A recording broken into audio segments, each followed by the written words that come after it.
Quand un musulman ose demander à Jésus la guérison, ça donne ça. Alors, moi j'étais musulmane il y a encore 2 mois et demi. Waouh. Et je suis médecin, on m'a annoncé un cancer des ovaires au mois de juin. D'accord, d'accord. Et pendant 3 semaines, 1 mois, en fait, j'étais très très mal, jusqu'à entendre parler de Jésus. Quoi, j'en avais déjà entendu parler, mais là, j'ai été vraiment touchée sur une vidéo comme ça un soir chez moi. Et donc, je me suis intéressée à cette personne. Et en fait, j'avais pleuré pendant 3 semaines de tristesse. Et là, je pleurais d'amour. Wow. Et je comprenais pas. Donc, j'ai regardé beaucoup de vidéos témoignages sur Jésus. Et le soir même, c'était le 11 juillet de cette année, 2018. Wow. Je me suis mise à genoux dans ma chambre pour la première fois de ma vie devant Dieu. Et j'ai supplié pendant 20 minutes, Jésus, si tu existes vraiment, moi ça me suffit pas d'entendre parler de toi, je veux te voir. Et je veux te voir d'une façon que plus jamais de ma vie je vais douter de toi. Et en fait, pendant 20 minutes j'ai attendu, j'ai supplié à genoux, et il s'est rien passé, je suis retournée dans mon lit, et là j'ai entendu une voix qui me disait « Retourne-toi ». Et j'ai fait ma rebelle. J'ai dit, mais il y a rien, il y a un mur blanc derrière moi. Et j'ai entendu une deuxième fois, retourne-toi, de façon très forte. Et là, je me suis retournée et en fait, au-dessus de mon lit, j'ai fait plusieurs pas de recul parce qu'il y avait la tête de Jésus, en fait. Wow. Et énorme. Et en fait, dans ses yeux, ses yeux sont pas comme les nôtres, en fait. Il n'y a pas un cercle, quoi. Il y a tous les univers dans ses yeux. Et en fait, il m'a regardé, il m'a transpercé le cœur. Et en fait, là, j'ai une urgence intérieure qui, pour une musulmane, est incompréhensible. C'est-à-dire que c'est pas venu de mon mental. Je devais me faire baptiser le plus vite possible. Donc, le lendemain, j'ai cherché partout où me faire baptiser. J'ai regardé des églises sur Internet. J'étais devant des églises, j'étais là postée. C'était le 12 juillet. Et ça parlait pas à mon cœur. Je disais non. Non, non, les catholiques, les protestants, non, non, non. Et à la fin de la journée, j'ai dit à Jésus, tu m'as donné cette envie-là, donc guide-moi. Et donc, il m'a guidée en fait vers des personnes qui font des baptêmes dans des lacs, des piscines, des trucs. Et donc, j'ai été baptisée le 13 juillet 2018. Et là, j'ai vraiment vu, parce que en fait, je suis médecin psychiatre, addictologue, et je croyais pas trop aux esprits, tout ça. Et là, j'ai vu des esprits sortir de moi, etc. Wow. Donc, j'ai dit...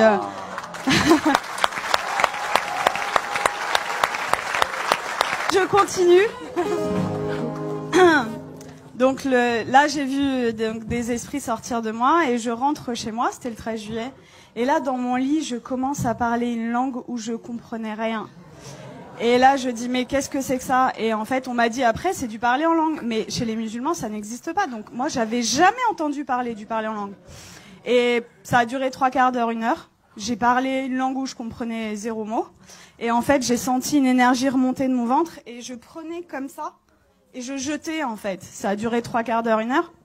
Et là, au bout de 3 quarts d'heure, 1 heure, j'ai arrêté de parler et j'avais des douleurs depuis 4 ans tous les jours. Et là, pour la première fois depuis 4 ans, plus aucune douleur. Donc là, j'ai dit ok, je suis guérie, c'est bon. J'ai pris rendez-vous chez mon gynéco le 17 juillet. Et j'arrive et je lui montre les examens complémentaires, les marqueurs tumoraux, l'IRM pelvienne. Et il me dit, bon, écoutez, alors c'est une maladie très sévère, on va opérer, on va faire un traitement, etc. Et là, je le regarde avec le sourire et je lui dis, vous savez pas ce que je vais vous dire? Je suis guérie. Et là... Et là, il me dit, comment ça, je comprends pas. Il m'a écouté quand même parce que je suis médecin, j'ai un cabinet juste à côté de chez lui, quoi. Donc il savait que c'était pas n'importe, voilà. Et là, je lui dis, mais en fait, je suis guérie. Et il me dit bon, parce que le déni en médecine, ça existe beaucoup. Il me dit bon, allez, on va faire l'échographie. Et en fait, là, il me fait l'échographie et il était bouche bée. Donc, en fait, il passe sur l'ovaire gauche. Là, il me dit au ralenti, ovaire gauche normal. Et après, il passe sur l'ovaire droit et il me dit, ah, il y a 2 images. Je dis ouais. Et il me dit, ah, mais attendez, c'est des follicules de maturation. Donc, en fait, les follicules de maturation, c'est ce qui donne les ovules. Et moi, je n'en avais plus. Donc, en fait, là, mes ovaires étaient morts et ils sont revenus à la vie. Oh. Et là, il retire la sonde et il me dit, vous vous rhabillez, vous allez m'expliquer ce qui s'est passé. Et du coup, je lui raconte en gros que j'ai rencontré Jésus 6 jours avant, qu'il m'a guéri et tout. Et il me dit, bon, écoutez-moi bien. Moi, je crois en Dieu, donc je pense que c'est possible. Je suis juif, donc je pense que c'est possible. Mais vous êtes médecin, attention, gardez ça pour vous. Et là, je lui ai dit, j'ai rigolé, je lui ai dit, c'est impossible. Je lui ai dit, je veux que le monde entier sache que Jésus est vivant.